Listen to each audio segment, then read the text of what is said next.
The Galactic Council watched in complete silence. Dozens of alien leaders sat inside the great chamber, their eyes fixed on the massive screen floating above them. On that screen was the human fleet waiting in orbit. Hundreds of human ships hovered near the edge of known space, engines quiet, weapons powered down. Humans were new to the galaxy. Too new.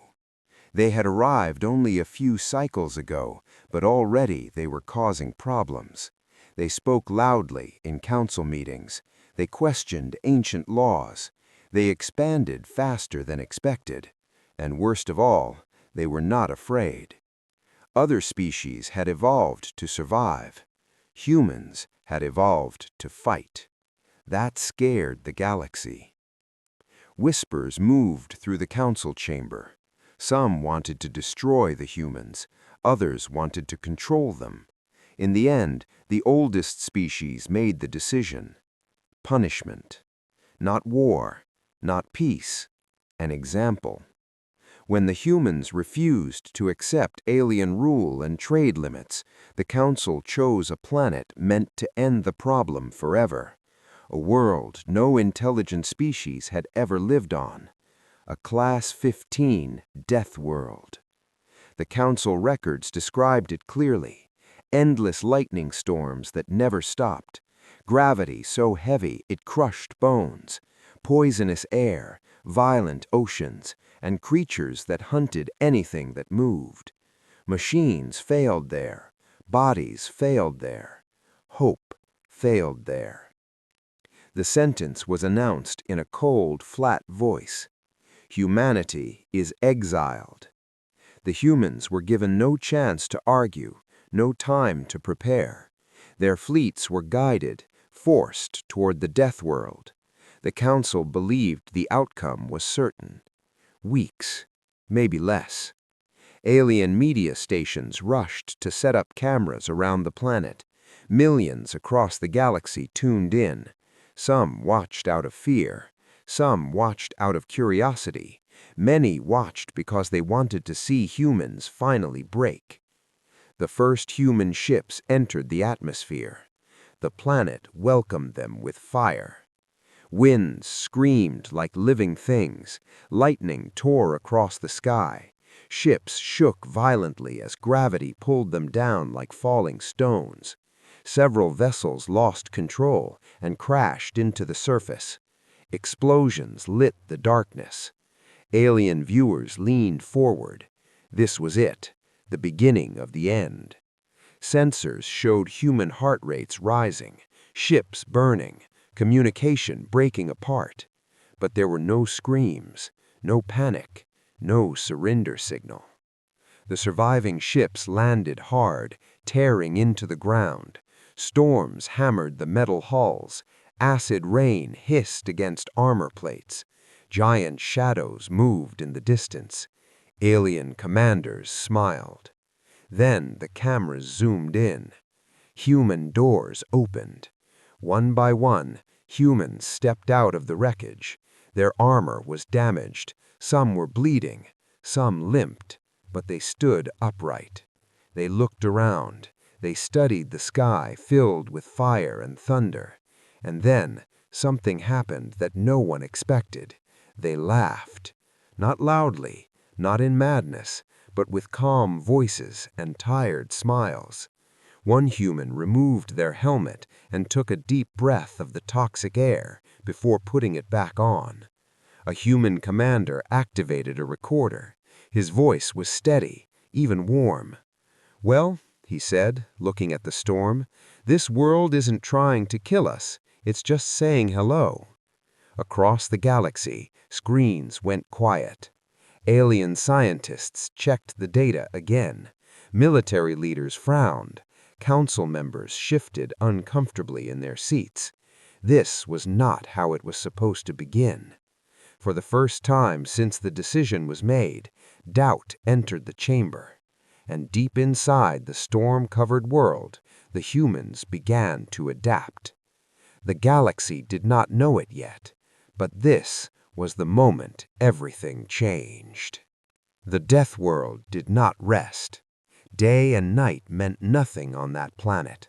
Storms rolled across the land without pause. Black clouds filled the sky.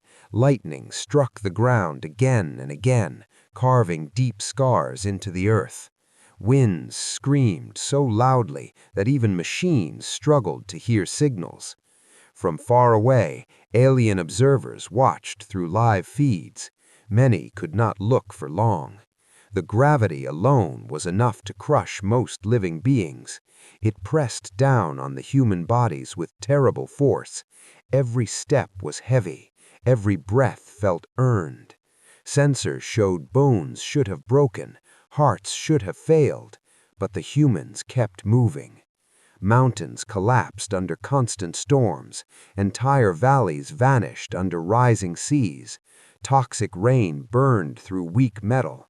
Giant creatures moved across the land, their bodies covered in armor-like skin, their eyes glowing in the dark. They hunted in packs, faster than drones, smarter than predators on any known world. The Galactic Council waited. They watched numbers on their screens, injury reports, medical warnings, structural failures. They waited for the death count to rise. At first, it did. Several human outposts were destroyed in the early days. Storms tore shelters apart. Creatures attacked at night. Some humans were taken. Others did not survive the planet's air or gravity. Alien leaders nodded. This is the end, some said. But then the reports changed. Humans stopped building above ground. Instead, they carved into the rock. They used the planet's own strength to protect themselves. They dug deep shelters where storms could not reach. When storms became stronger, humans studied them. They placed tall metal towers into the ground and captured the lightning. They turned endless thunder into power. Their machines adapted. Their systems improved. The planet tried to crush them. The humans adjusted their armor. They changed their movement. They trained their bodies to endure the weight. What once slowed them became normal. The creatures attacked again. This time, humans were ready. They studied the beasts from a distance. They watched how they moved, how they hunted, how they reacted to sound and light. Then the humans changed their tactics. They hunted back. Alien scientists stared in disbelief as humans brought down massive predators using simple tools, teamwork, and patience. They used traps. They used the terrain. They learned when to fight and when to wait. The death world was still killing them, but not fast enough. Weeks passed. Human structures grew stronger. Their injuries decreased. Their survival rate increased. Children were born under metal skies and roaring storms. Their first steps were heavy. Their lungs grew used to the toxic air through filters and training. Fear was not taught to them. Awareness was. The planet that had killed all others now moved to human rhythm. Alien observers watched in silence as humans farmed food in underground chambers. They raised animals adapted from local life. They mapped the storms instead of fearing them. Humans had learned the planet's patterns: when to move, when to wait, when to fight. The creatures of the death world attacked less often now. Those that did learned quickly. Humans were no longer easy prey. One day, something happened that shocked the galaxy. A signal was sent. Not a distress call, not a surrender. A message. It reached the Galactic Council without warning. No encryption, no threat, just calm words spoken clearly. Death world status confirmed. Habitat secure. Long-term survival achieved. Request trade access. The council chamber froze. Alien leaders stared at one another in disbelief. Some thought it was a trick. Others believed the message was fake. Scientists rushed to confirm the source. The signal came from the Class-15 deathworld, from the human settlements. Silence spread across the chamber like a shadow. Trade from a deathworld, a planet no species had ever claimed, a world meant only for punishment and death, now claimed by humans. Fear replaced confusion. Military leaders whispered urgently. Economists panicked.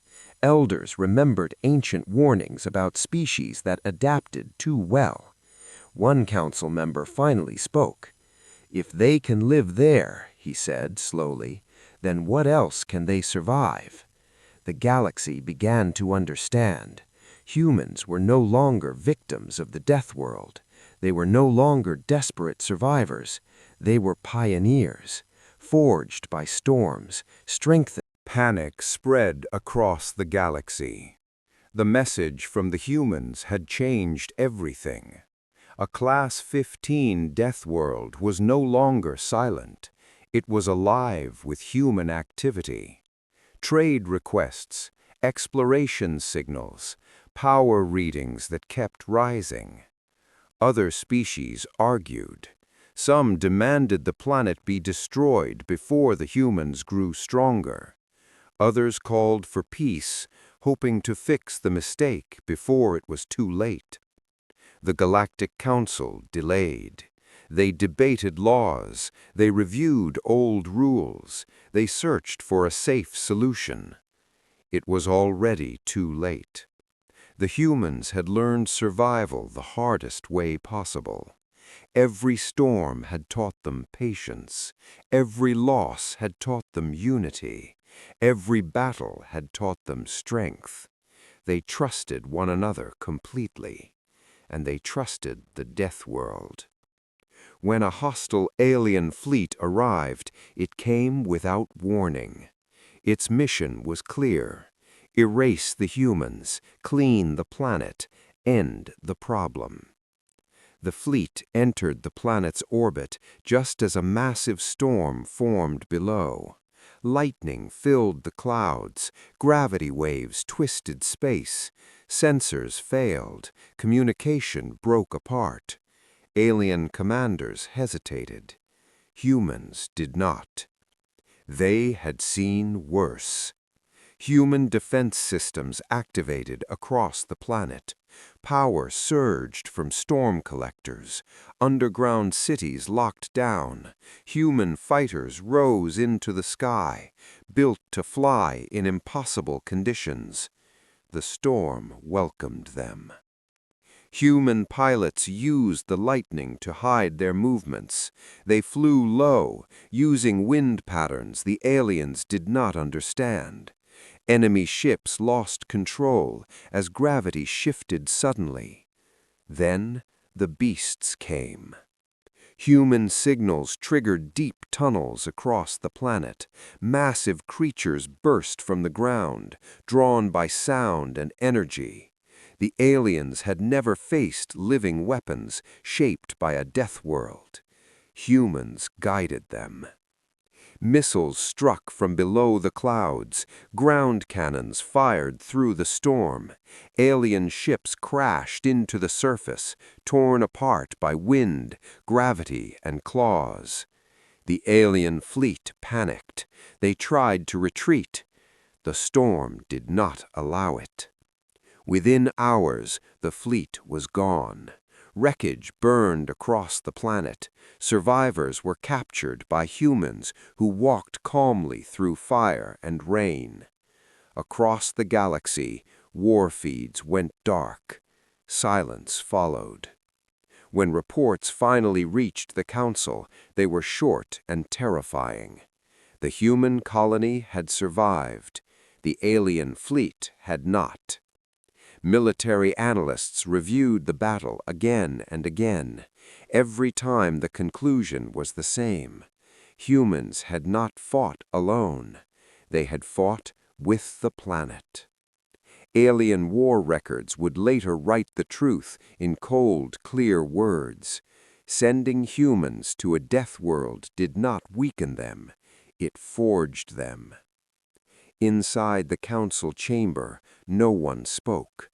Elders lowered their heads, younger members stared at the floor. The decision that once felt safe now felt like a curse. They understood their mistake at last. They had not punished humanity. They had removed comfort. They had removed fear. They had removed limits. The humans who now stood on that planet were not broken exiles. They were warriors shaped by constant danger, and they were watching the galaxy. The Council realized something else, something even more frightening. The humans had not attacked beyond their world. They had not taken revenge. They had simply defended what was theirs. Which meant, if the galaxy forced them to choose, they would not hesitate. The Council had tried to end humanity. Instead, they had trained it. Years passed, the galaxy changed, trade routes shifted, borders were redrawn, old powers grew careful, new rules were written, though many were never spoken aloud. And everywhere the same stories were told. They spoke of humans born on the deadliest world ever known, children who learned to walk under crushing gravity, soldiers who trained in endless storms, workers who built cities while lightning burned the sky above them. They called these humans deathworlders, not as an insult, as a warning. Human engineers became legends. They built machines that worked where nothing else could, ships that could fly through storms, armor that could survive acid rain and monster claws. Wherever the galaxy faced disaster, humans were requested, not ordered, requested. Human soldiers were feared, but also respected. They did not rush into battle without reason. They did not fight for pride alone. They fought to protect what they had earned the hard way: survival. The deathworld itself was renamed. It was no longer listed as a prison planet, no longer marked as forbidden. It was called home. Human cities grew both above and below the surface now. Storms still raged, but humans had learned to live with them. Beasts still roamed, but balance existed. The planet was harsh, but fair. The humans did not try to tame it. They respected it. The Galactic Council still existed, but it was quieter than before. Elders who remembered the exile spoke less. When humans entered the chamber, no one laughed, no one threatened. They listened. Young species entering the galactic community were taught history, not just victories and empires, but mistakes. And the greatest mistake was always the same: sending humans to die. Whenever a species spoke of exile, punishment, or removing a problem by force, an elder would raise a hand and speak softly. "Never send humans to a place meant to kill," they would say. The room would fall silent, because if they survive, they will return stronger. Some thought it was just a story. Others had seen the records. The battle in the storm, the fleet that never returned, the death world that became a cradle. Human ships now traveled the stars, carrying explorers, builders, and protectors. They did not conquer, they did not bow, they endured. And that made all the difference. Deep on the death world, a human child stood on a high ridge, watching a storm roll in. Lightning flashed across the red sky. Wind pulled at his coat. He did not run. He smiled. Behind him, a city glowed beneath the rock, strong, alive. This world had tried to kill his people. Instead, It had made them who they were. The galaxy would never forget that lesson, because somewhere among the stars, the Deathworlders were watching, and they were ready.